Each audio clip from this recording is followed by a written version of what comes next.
네, 안녕하세요. 성우의 부동산 일기입니다.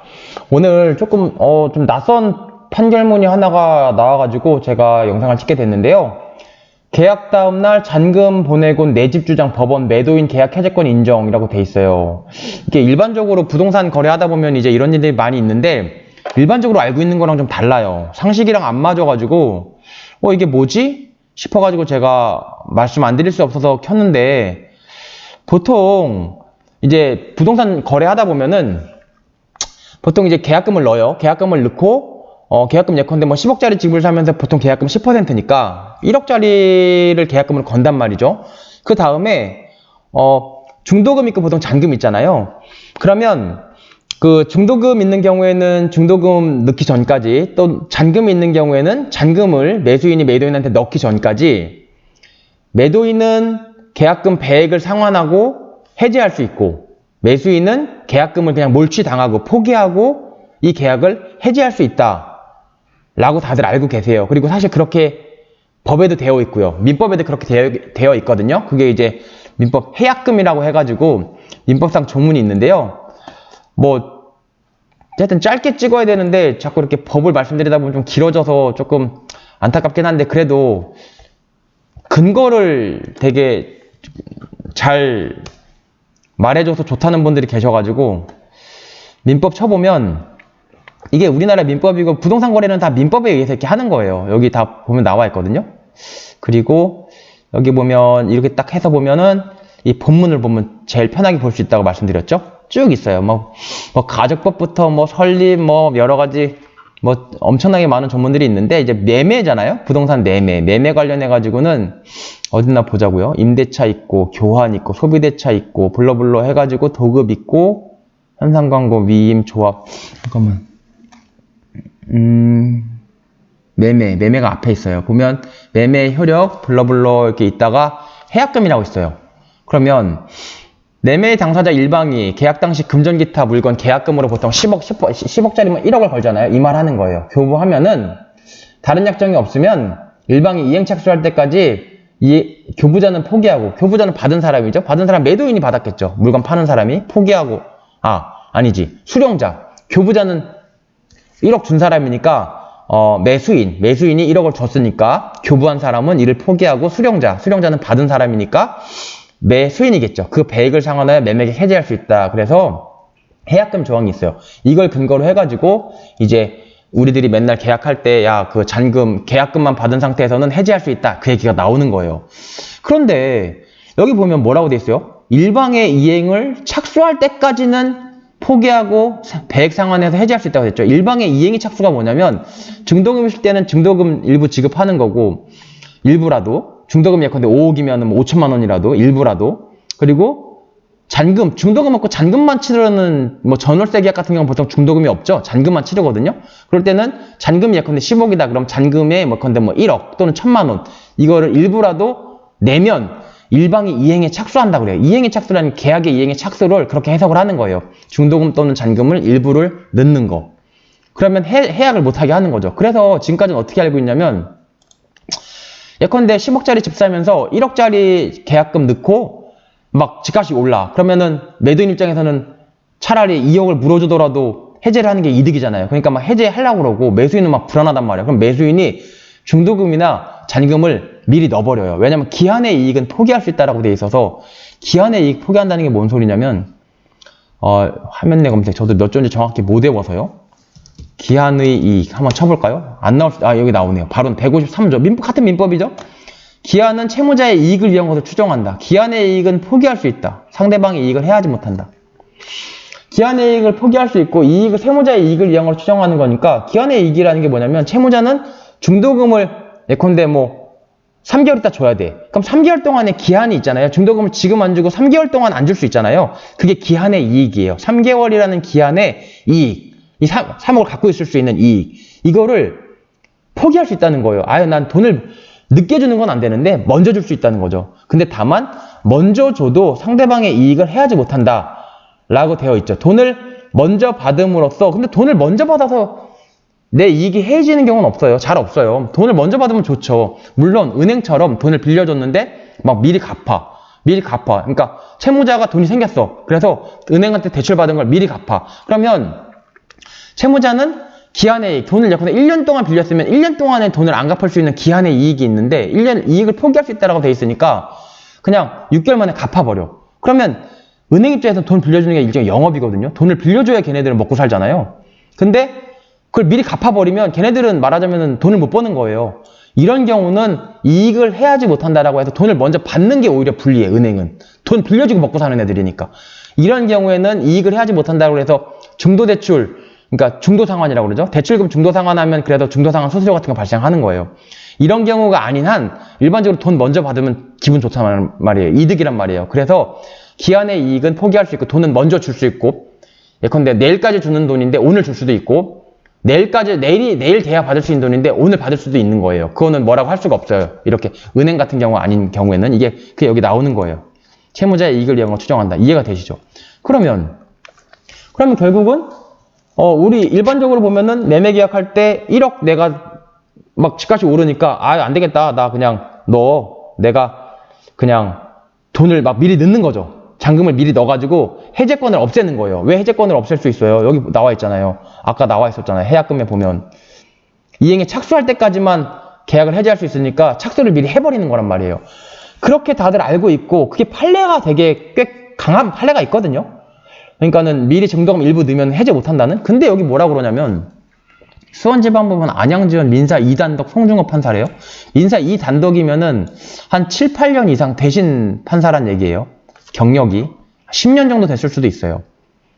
그러면 어느 정도 이제 시니어까지는 아니어도 굉장히 좀 그래도 경력이 있는 분이죠. 근데 보면 A씨가 아파트 매입된 B씨 상대로 피고는 원고로부터 잔금 받고 소유권 넘겨라 라는 거에서 원고 청구를 기각했대요. 그럼 원고 주장은 뭐겠어요? 여기 나오겠죠? 김포 한강신도시를 작년에, 그러니까 지난해 20년 10월 18일 날 4억 4천에 계약하고 4억 4,400만 원 10% 는 거예요. 그리고 막 갑자기 김포 도시철도 지나고 역세권이 되면서 부동산 가격이 막 들썩들썩하니까 A는 좀 불안하죠. 혹시 이거 깨면 어떡하지? 8,800만 원 돌려주고 깨면 어떡하지? 하니까 잔금 3억 9,600에 대해서는 2021년 1월 8일 10월 18일이니까 11월, 12월, 1월 3개월이니까 되게 일반적이에요. 소유권, 중도금, 잔금 할 때 보통 3개월 걸리니까 그냥 일반적인 계약인데 지불하는 것을 계약했고 매매계약 체결한 다음 날에 이거 이 사람 해지하면 어떡하지? 불안한 거지? 갑자기 아무런 통보도 없이 잔금의 일부라고 해서 600만 원 선금을 한 거예요. 그러니까 이 사람은 뭐냐면 이행에 착수할 때까지는 이 매도인이 아파트가 모를 것 같으니까 김포 매도인이 갑자기 8,800 돌려주고 해지할 것 같으니까 이행에 착수할 때까지만 할 수 있거든요. 그러니까 자기가 이행에 착수를 먼저 해버리는 거야. 착수를 해버린 다음에는 해제를 못하니까 이 법에 의해서. 그래서 600만 원을 보낸 거예요. 잔금 일부라고. 그러면 지금까지는 뭐야 이거 해제를 못하는 게 일반적인데 B씨는 A씨가 돈을 보낸 지 얼마 지나지 않은 11월 1일에 계약 체결 다음 날 송금한 것은 잔금 일부 이행에 볼 수 없으니까 내가 계약금 2배 줄 테니까 매매계약 해약하겠다. 여기 보면은 배액을 상환해서 해지할 수 있다고 돼 있잖아요. 언제까지? 이행에 착수할 때까지. 근데 이행에 착수가 아니라는 거예요. 그 다음날 보낸 거는. 그래서 난 해지하겠다라고 한 거예요. 그러니까 법원에 간 거죠. 싸움이 붙었으니까. 아파트 값이 오를 때는 이런 싸움이 많이 붙어요. 그러면 A씨는 잔금날 일부를 송금했으니까 해지권 행사할 수 없다라고 주장을 한 거고 얘네는 통상적인 계약 이행이 아니니까 이거는 잔금의 일방의 이행의 착수도 아니다 라고 이제 맞선 거예요. 그럼 법원이 뭐라고 그랬어요? 이 송판사라는 사람 한 7년에서 8년 또는 10년 이상 되신 그런 좀 어느 정도 경력 있는 분이 원고가 계약 체결 다음날 아침에 매매된 잔금의 1.5%에 불과한 600만 원 사전 통보도 없이 일방적으로 은행 계좌에 입금시킨 것은 매도인인 피고에게 보장됐던 83일간의 계약 해제권을 피고가 잠든 시간까지 포함해 10시간 안에 소멸시킨 것이다. 이게 뭔 소리예요? 83일이랑 계약 해제권이 보장됐대요. 왜 그럴까요? 1월 8일에 지불한다고 그랬죠? 아까 18일 날 계약했죠. 10월 18일 날. 그러면 11월 18일, 12월 18일, 1월 18일. 한 3개월에서 열흘 빠지죠? 1월 8일이니까. 그러니까 90일이니까 한 80일 동안에 잔금 치기 전까지는 이 사람이 해지할 수 있다는 거예요. 근데 잠든 시간까지 포함해서 10시간 만에 계약금 넣고 바로 올릴 것 같으니까는 소멸시킨 거는 통상적인 계약의 이행이 아니니까 뭐예요? 통상적인 계약의 이행이 아니니까 이행에 착수한 게 아니라는 거예요. 통상적인 계약의 이행대로만 해야지, 통상적인 계약의 이행이 착수해야지 이행이 착수라고 보겠다는 게 이 재판부의 해석인데, 글쎄요, 이건 약간 의문이에요. 이거 왜냐면 조금 대법원 판례랑 좀 안 맞는 것 같거든요. 어쨌든 1심은 이렇게 됐어요. 이 사람이 보니까 안양지원이잖아요. 안양지원. 안양지원 민사 2단독이니까 이분이 1심이란 말이에요. 근데 상당히 좀 특별한 판례로 보여집니다. 특별한 판결문으로. 어쨌든 뭐 고등법원 가고 대법원 가서 어떻게 정리가 되겠지만, 이걸 가지고 일반적으로 이거 뭐야, 그러면은 계약금 넣고 뭐 10월 8일날 계약금 넣고 그럼 1월까지 한 80일 동안에 아무 돈도 못 넣고 해제권을 매수인한테 다 보장을 해준다? 왜? 계약의 이행은 여기 보면 기한의 이익은 포기할 수 있다라고 되어 있는데, 그러니까 내가 돈을 늦게 주는 건 안 돼도 먼저는 언제든지 줄 수 있는 건데 83일 동안 먼저 못 준다. 먼저 주면은 일방의 이행의 착수가 아니기 때문에, 통상적이지 않아서 일방의 이행의 착수가 아니어서 해제권을 없앨 수 없다 라고 해석하는 거는 글쎄요, 상대방의 이익을 해야지 못한다라는 걸 들고 나올 수도 있어요. 상대방의 이익을 해야지 못한다. 내가 먼저 주는 건 내 마음인데 먼저 줌으로써 이익이 해야 하면 먼저 못 준다는 거거든요. 근데 먼저 줌으로써 해제권이라는, 해제할까 말까? 가격 오르면 해제해야지? 막 이러고 있어요. 가격 오르면 내가 해제해야지? 막 고민하는데, 그것도 이익이라면 이익이죠. 가격 오르면 내가 계약 깨야지? 그 이익을 해한 거죠. 먼저 줌으로써. 기한의 이익을 포기함으로써 상대방이 가격 오르면 내가 깰 거야? 계약 깰 거야? 이 고민하는 이익을 해한 거죠. 그런데 해야지 못한다고 했으니까 기한의 이익을 포기할 수 없다라고 해석해서 매도인의 손을 들어준다. 그러면 반대로 해석하면 계약 금액 오르면은 깨는 걸 용인하겠다는 건데, 글쎄요. 약속은 지켜줘야 되거든요. 법원 중에 뭐 여러 가지 법원이 아니고 뭐 권리의 잠재는 자 보호하지 않는다. 뭐 약속은 지켜줘야 된다. 이런 게 법원이 있어요. 그 중에 중요한 법원이 약속은 지켜줘야 된다는 거거든요. 근데 가격 오르면 내가 깨야겠다. 그게 약속은 지켜줘야 된다랑 안 맞죠? 그럼 금액 오르면 막 매매가 올라, 막 지태도 생기고 막 난리 났어. 막 가격 올라, 들썩들썩해. 그럼 내가 그걸 약속했음에도 깨겠다. 그것도 걔 이득이냐? 이익이냐? 그럼 이익이야. 이익은 이익인데 법률적으로 보여줘야 될 이득이냐? 그런 것 같지 않거든요. 약속은 지켜줘야 되니까. 그러면 그 법률적으로 보호되기 어려운 이익을 지키기 위해서 기한의 이익을 포기할 수 없다? 기한의 이익을 포기해도 해제권을 행사할 수 있게 해주겠다? 글쎄, 이건 잘 모르겠어요. 그러면 여기 송판사는 이어서 임대인이기에 대한 피고가 임차인 관계 고려해 잔금진 정한 이상 해약금 수령 기간에 일방적으로 창출에 대해서 계약 해제권 영향을 미칠 수 없다.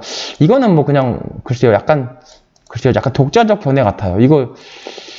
이거에 대해서 관련된 대법원 판례 아시는 분들 있으면 그 댓글로 달아주세요. 제가 알기로는 없어요. 저도 10년 차거든요. 법률가 10년 차고 지금 공인중개사기도 하면서 이제 부동산 하고 있는데요. 네, 어쨌든 그렇고 또 한 가지는, 그럼 이럴 때 어떻게 해야 되느냐? 막 김포 아파트가 들썩들썩해요. 이거 깰 것 같아. 그럼 어떻게 해야 될까요? 매도인 입장에서는 그럼 83일 동안 고민해. 막 아파트 값이 올라. 그럼 깨고. 안 올라. GTS 생겨서 오른다고 했는데 생각보다 안 올라. 그러면은 오히려 떨어져. 그럼 83일 동안 봤다가 오르면은 내가 깨고, 안 오르면은 내가 먹겠다. 난 그냥 돈 받고 등기 넘겨주겠다. 매도인 입장에서는. 그럼 매수인 입장에서는 얼마나 불안해요. 오르면은 깨질 게 뻔해. 그리고 내가 돈 먼저 넣어도 해제권을 없앨 수 없대, 이 판사가. 그러면 난 어떻게 해? 그러면 오를 것 같으면은 큰일이죠. 또 떨어지면은 내가 깨고 싶어. 막말로 4억 4천짜리가 막 폭락해요. 그러면 나는 8,800만 원 배액 배상하고 깨고 싶죠? 그러면 난 어떻게 해야 되냐? 그러면 매수인 입장에서 좀 불리한 상황에 처할 수 있어요. 그럴 때는 어떻게 되냐면요. 여기 보세요. 답이 있죠? 어떻게 해야 될까요? 억울하다. 사실 판사 마음이기 때문에 억울해도 답이 없어요. 이게 그냥 인간이 인간을 판단한다는 게 사실은 힘들어요. 한 인간이 한 인간을 판단하는 건 사실은 제가 볼 땐 해서는 안 돼요. 제가 말한 건 한 인간이라고 그랬어요. 여러 명의 인간이 한 사람을 판단할 수는 있어요. 여러 명이 오랜 기간 동안 지켜보고. 근데 한 사람이 짧은 기간 지켜보고 누군가를 판단하는 거는 사실은 인간이 인간한테 해서는 안 되는 일이에요. 하지만 뭐 우리나라는 지금 그렇게 많이 하고 있으니까 그거는 어쨌든 딴 나라 가지 않는 한 어쩔 수 없고 그걸 제가 뭐 바꿔봤자 소용도 없는 얘기 하지도 말고 다만 보세요. 우리는 우리 이익을 지켜야겠죠? 해약금 조항 들어가 볼게요. 매매 당사자 일방이 계약 당시 금전 기타 물건 계약금으로 상대방이 교부한 때는 당사자는 다른 약정이 없는 한 해지할 수 있다고 되어 있어요. 다른 약정이 없으면 할 수 있대요. 해제를. 다른 약정을 하자 이거예요. 그럼 어떻게 해야 돼요? 이때 매수인은 지금 막 GTX 들어와요. 막 들썩들썩해요. 그러니까는 막 그 다음날 급하니까 돈 넣은 건데 그러지 말고 그래도 안 된다고 하잖아요. 어쨌든 대법원 가서 이 판례가 뒤집힐더라도 대법원까지 가면 3년 이상 걸려요. 그냥 그러지 마시고 다른 약정이 없는 한 해지할 수 있다고 하니까 다른 약정을 하세요. 뭐라고 하면 될까요? 본 계약금은 해약금으로 보지 아니한다. 이 말 한마디면 돼요. 여기 보시면 해약금이기 때문에 해지할 수 있는 거거든요. 예? 다른 약정을 하는 거죠. 본 계약금은 해약금으로 보지 아니한다. 만약에 이 계약은 해지할 수 없다라고 하면 매도인 입장에서는 야 이거 막 가격 오를 것 같으니까 눈치 봐서 해지하고 싶을 수도 있어요. 그래서 본 계약은 해지할 수 없다라고 하면 해지 못하는구나. 나 해지하고 싶은데 이 계약 안 한다고 할 수도 있어요. 그럼 매수인 입장에서는 이거 사고 싶잖아요. 오를 것 같아. 사고 싶잖아요. 하지만 이 계약 해지할 수 없다라고 하면 매도인이 안 팔 것 같아요. 그럼 어떻게 해야 돼요? 본 계약금은 해약금으로 보지 아니한다라고 하면 매도인도 그 의미를 정확히 모를 수가 있단 말이에요. 그래서 해지할 수 있겠거냐고 팔 수도 있어요. 매도인이 뭐 변호사거나 이러지 않는 한. 그러면 매수인 입장에서는 해약금으로 보지 않기 때문에 매도인의 가격이 오를 때 매도인이 해지하는 걸 막으면서도 안전하게 잔금을 먼저 줬다가 이런 식으로 패소할 일 없이 안전하게 갖고 올 수 있죠. 그게 이제 약속은 지켜줘야 된다는 대원칙에 더 부합한다고 보는 거죠. 여기까지 말씀드릴게요. 네, 이상입니다. 상호부동산이었어요. 감사합니다. 좋아요와 구독 눌러주시면 감사하겠습니다. 네, 이상입니다.